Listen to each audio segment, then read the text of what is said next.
안녕하세요. 초등부 친구들 목상입니다. 오늘도 온먼데이 UQT 온먼데이죠. UQT 온먼데이 시작하도록 하겠습니다.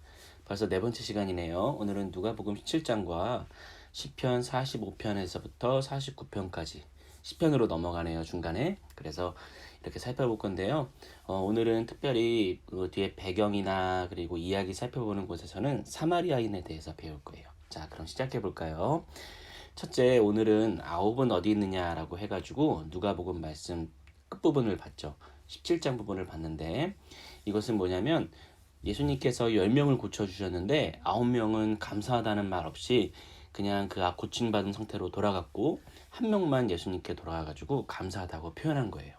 근데 예수님이 어떻게 하셨냐면 그 9명을 왜 안 들어왔냐고 그 한 명에게 물어봤어요. 그 말은 뭐냐면 감사함, 하나님께 받은 것이 감사한 사람은 반드시 어떻게 해야 되냐면 감사함으로 답해야 돼요. 은혜를 받았는데 감사하다는 말이 없으면 어떡해요? 그쵸? 당연히 감사하다고 대답해야 되죠. 친구들도 똑같지 않나요?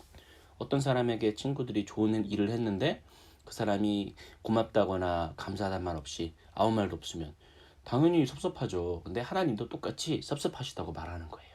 자, 그러면 내일을 화요일은 어떤 걸 보냐면 시편에 있는 이야기예요. 이제부터 시를 보는 건데 멋진 왕을 자랑해요라고 되어 있어요. 이건 뭐냐면 한 시인이 기도하는 거예요. 우리 하나님이 이렇게 멋있으신 분입니다 하면서 왕, 왕 하나님을 왕으로 표시하고 우리 왕이신 하나님은 멋지시고 작가처럼 멋있게 세상을 만드시고 그리고 힘 있는 용사시고 이렇게 위엄 있으신 분이고 대단하신 분입니다. 막 이렇게 표현하는 거죠. 그러니까 이 시인은 자기 왕이신 하나님이 너무나 멋있고 자랑스러운 거예요. 그래서 이렇게 기도를 통해서 자랑을 하는 거죠. 자, 수일은 어떤 시였냐면 하나님은 안전한 피난처라는 시였어요. 이건 뭐냐면 하나님을 피난처로 표현하는 거죠. 피난처가 뭘까요? 어떤 위험이 닥쳤을 때 도망가는 곳. 그 지진이 잘 일어나거나 산사태가 잘 일어나는 곳에 가면은 항상 주위에 피난처가 있어요. 그건 뭐냐면 지진이 일어나도 그리고 쓰나미 같은 곳이 밀려와도 그곳에 들어가 있으면 살 수 있는 곳을 말하거든요. 세상이 위험하고 그리고 우리를 막 공격한다고 해도 하나님께 도망가면 피난처처럼 안전할 수 있다. 그 말을 하는 거죠. 그래서 하나님의 품이 세상에서 가장 안전한 피난처예요. 라고 말하는 거죠. 자, 목요일 날은 뭐냐면 하나님께 손뼉을 쳐요 라고 돼 있네요. 이건 뭘까? 네, 하나님을 찬양하는 모습이 여러 가지인 거예요. 어떤 사람은 손뼉을 치고 어떤 사람은 춤을 추면서 찬양할 수도 있고 또 어떻게 찬양할 수 있을까요? 네, 노래를 부르면서 하나님을 찬양할 수 있겠죠. 이렇게 하나님을 찬양하는 모습이 여러 가지다. 세상의 모든 나라들아 너희는 너희들의 독특한 너희들의 모습으로 하나님을 찬양해라 이렇게 말하고 있는 거네요. 자, 금요일 날은 시편 48편의 말씀인데 예루살렘이 안전한 이유는 이렇게 나와 있죠. 그쵸? 예루살렘은 어디예요? 하나님이 거하시는 곳 그리고 이스라엘의 수도였어요. 왜 예루살렘이 안전하냐면 그곳에 하나님이 계시기 때문이에요. 예루살렘이라는 도시가 안전하게 뭐 이렇게 성벽이 있고 그리고 많은 군인이 지켜서 안전한 게 아니라 그곳에 하나님이 함께 하시기 때문에 예루살렘이 안전한 거예요. 그래서 만약 여러분이 어디 있어도 예를 들면 여러분이 길거리에 있어도 그리고 집에 있어도 여러분이 하나님과 함께만 있다 그러면 어떻게 돼요? 안전하지요. 네, 그래서 안전할 때 가장 중요한 것보다 하나님이 함께 하시느냐 그것의 여부다. 이렇게 목사님이 말할 수 있어요. 그리고 토요일 날 시편 49편을 보는데 시편 49편에는 뭐라고 나와 있냐면 하나님이 생명을 주실 거예요 라고 되어 있어요. 네, 사람은 분명히 끝이 있죠. 끝이 있어요. 끝이란 건 죽음을 말하는데 우리는 죽음을 두려워할 필요가 없는 거예요. 세상 사람들은 죽음이 두려워가지고 어떻게 하면서 하루하루를 살지만 하나님을 아는 사람들은 죽음을 두려워할 필요 없어요. 여기서 왜 그렇게 말하고 있나요? 네, 영원한 생명을 하나님께서 주시기 때문이죠. 자, 그러면 이렇게 일주일 큐티를 간략하게 살펴봤고 오늘은 목사님이 복음서의 배경에 대해서 하나 더 말해줄게요. 월요일 날 말씀이었던 오늘 말씀이었던 아홉은 어디 있느냐에 보면은 특이한 사람이 하나 나와요. 그러니까 목사님이 아까 말했지만 문둥병에 걸린 환자가 10명 있었는데 예수님께서 10명을 다 고쳐줬어요. 근데 한 사람만 돌아와서 하나님께 영광을 돌리고 감사하다고 표현했거든요. 근데 그 사람이 어느 나라 사람이다? 사마리아 사람이다. 그러니까 나라 사람이라기보단 이 민족의 그 특징이 사마리아 사람인 거예요. 그쵸? 근데 이 사마리아 사람이 누굴까요?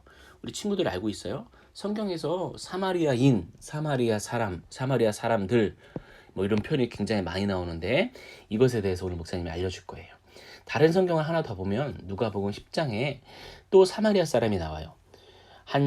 어떤 사람이 여행을 가다가 강도를 만나서 쓰러져 있는데 이스라엘 사람이었던 제사장도 그리고 레위인도 그 강도 만난 사람을 보고 어이구 주변에 강도가 또 있겠네 하면서 도망갔지만 사마리아 사람은 지나가다가 그걸 보고 불쌍히 여겨서 그를 치료해줬다는 얘기가 나와요. 여기도 사마리아 사람이 나오네요. 여기까지 보면 사마리아 사람들은 굉장히 좋은 이미지고 착한 사람 같은데 정말 사마리아 사람들이 그런가? 목사님하고 한번 살펴보도록 하겠습니다. 네, 사마리아 사람은 원래 누구냐면 원래는 이스라엘 사람들과 같은 민족 사람들이에요. 즉 같은 나라 사람들인 거예요. 솔로몬 왕 때까지 하나의 나라였던 이스라엘이었어요. 근데 솔로몬의 아들이었던 르호보암이라는 왕이 왕을 물려받으면서 남쪽으로 북쪽으로 나라가 갈라진 거예요. 그래서 남쪽은 유다라고 부르고 북쪽은 이스라엘이다 이렇게 불렀어요. 자, 아들이 왕이 되니까 왜 10개 지파들이 반란을 일으켰을까? 이유가 있어요. 솔로몬 아들이 왕이 되자 북쪽에 있던 10개 지파의 그 대장들, 그러니까 지파의 대표들이 솔로몬 아들의 아들을 찾아왔어요. 르호보암을 찾아와서 이렇게 말한 거죠. 아, 왕이시여, 새롭게 왕이 되셔서 축하드립니다.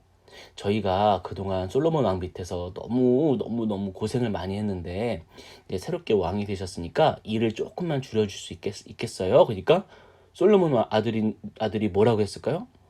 말도 안 되는 소리. 내가 너희를 더 열심히 부려먹겠다 하니까 북쪽에 있던 10개의 지파들이 화가 난 거예요. 그래서 반란을 하고 배신을 한 거죠.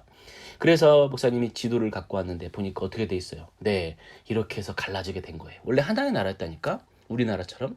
근데 북쪽은 10개의 지파의 대표들이 손을 잡고 북이스라엘이라는 나라를 만들었고 남쪽에는 유다 지파, 베냐민 지파, 이 남은 2개의 지파들이 남쪽 유다를 남유다 해가지고 이렇게 다스리게 되었어요. 그래서 북이스라엘의 수도가 어디라고 돼 있어요? 네, 사마리아고 남쪽이 예루살렘인 거예요. 원래 하나의 나라일 때는 수도가 예루살렘이었는데 북쪽 지파들이 자기네 땅 쪽에서 수도를 정하다 보니까 사마리아를 택했고 그래서 이 사람들을 사마리아 사람이다라고 그 다음부터 나중에 부르게 돼요. 자, 이제 조금 이해가 되죠. 왜 사마리아 사람들인가?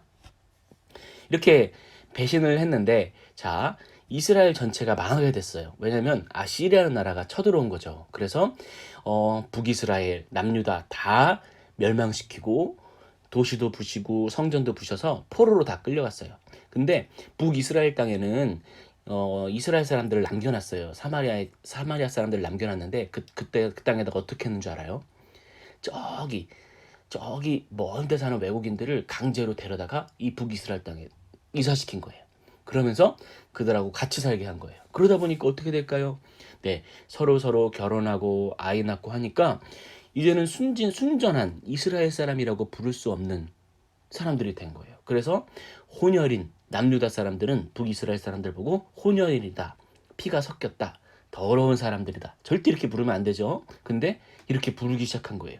그래서 남유다 사람들은 이제 북이스라엘 사람들 보고 에휴, 저들은 하나님의 깨끗한 민족의 정체성을 지키지 못했어. 더러운 사람들이야 하면서 남유다 사람들은 북이스라엘 사람들을 비난하고 막 비꼬고 막 그랬죠. 자, 근데 여기서 끝난 게 아니에요. 지금 점점 사이가 안 좋아지죠. 근데 포로에서 돌아왔어요. 포로가 끝나고 다시 자기네 땅으로 돌아왔는데 남유다 사람들이 이제 성전을 지으려고 해요. 그런데 북이스라엘 사람들이 그 남유다 사람들이 돌아오는 걸 보고 남유다 사람들이 성전을 짓는다니까 북이스라엘 사람들도 사마리아 사람들이죠. 우리도 성전을 짓는데 도와주고 싶다 그래서 우리도 성전을 같이 지을 수 있을까요? 그러니까 남유다 사람들이 어떻게 했을까요? 예끼 놈들아 저리 가라. 왜 그랬을까요? 네, 그들이 피가 섞여서 더러운 사람들이라고 어떻게 거룩한 성전을 짓는데 너희 피가 섞인 사람들이 와가지고 성전을 지으려 그러냐? 저리 가라! 하면서 방해한 거예요. 그러니까 거절한 거예요. 거절하니까 화가 난 거죠. 그래서 이 거절당한 사마리아 사람들이 어떻게 했을까요? 네, 와서 방해했어요. 방해하고 뭐라고 말해야 되나? 그러니까 건축이 될 만하면 가서 무너뜨리고 또 그리고 시기질투하게 거짓 소문 퍼뜨리고 막 이래가지고 성전이 제대로 세워질 수 없도록 방해했어요. 그래서 사이가 점점 더 안 좋아지죠. 그러니까 거절당한 사마리아 사람들이 어떻게 할까요? 자기들은 성전이 없잖아. 그래서 자기네들이 살고 있는 곳에 자기네들만의 성전을 따로 짓게 돼요. 그런데 또 유대인 사람들, 즉 남유다 사람들이 그걸 알고 어떻게 두 개의 성전이 있겠어? 그러면서 몰래 가서 또 성전을 또 헐어버려요. 북이스라엘 사람들의 성전을. 점점 사이가 안 좋아지는 거예요.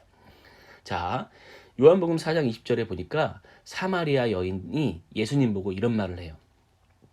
우리 조상들 누굴까요? 네, 사마리아 사람들이죠. 우리 조상들은 이 산에서 예배했습니다. 라는 게 뭐냐면 자기네들이 따로 지은 성전을 말하는 거예요. 그리심산이란 곳에 성전을 만들었는데 자기네 조상들은 이 산, 즉 그리심산에서 예배했는데 당신들은 누굴까요? 예수님을 말하는 거니까 네, 유대인들은 예배하는 곳이 예루살렘에 있다고 그러답니다. 그러니까 뭐예요? 성전이 두 개 섰다는 말이죠. 그렇죠? 이렇게 말할 수 있어요. 이거 되게 핵심 정보예요. 자, 그러면 정리를 간단하게 해봅시다. 성경에서 사마리아 사람들은 항상 거의 이스라엘 사람들의 원수로 자주 등장해요. 원수로 등장해서 첫 번째 보면은 유다인 사람들과 사마리아 사람들은 서로 이야기도 안 해요. 서로 이방인이라고 생각하고 서로 미워하죠. 그래서 요한복음 4장 9절에 보니까 이렇게 나와 있어요. 사마리아 여자가 이렇게 말하는 거죠. 왜냐하면 예수님이 사마리아 여자 보고 물 달라 그랬거든요. 그러니까 사마리아 사람이 이렇게 말하는 거예요.